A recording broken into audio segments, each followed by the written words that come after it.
Some help for Toronto to deal with the influx of asylum seekers. The federal government has put $11 million into the city's coffers to help ease the burden on the shelter system.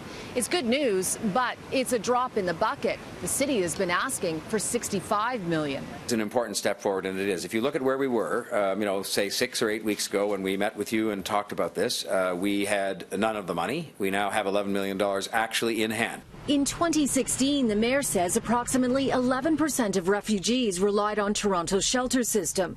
As of this month, it is 40%, putting a tremendous strain on services.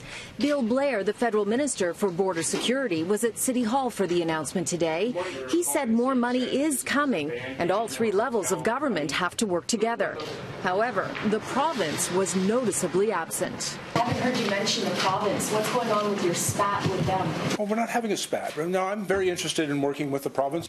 That is greatly downplaying the political landscape. Premier Doug Ford's government is demanding the feds pay the province $200 million to cover costs of asylum seekers coming in from the U.S. A provincial spokesperson provided a statement today renewing its stance, saying the province of Ontario is demanding the federal government pay their share of the costs related to the illegal border crossers and develop a real long-term solution to the border crisis. Tweets, photo opportunities and hotel rooms are not the answer.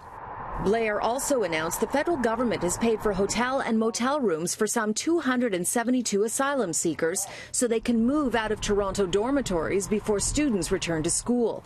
In addition, it's going to set up a triage system in Cornwall to help direct asylum seekers to cities other than Toronto that have jobs and housing available.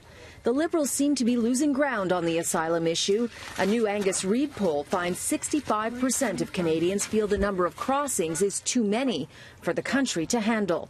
Blair was in damage control, stressing the number of crossings is dropping and accepting asylum seekers is part of the country's international obligation. I want to be very clear that claiming refugee status in Canada is not a free ticket to permanent residency in this country. According to Immigration, Refugee and Citizenship Canada, the number of asylum claims is dropping. In April, there was an average of 83 a day. In June, the number dropped to 39. Cynthia Mulligan, City News.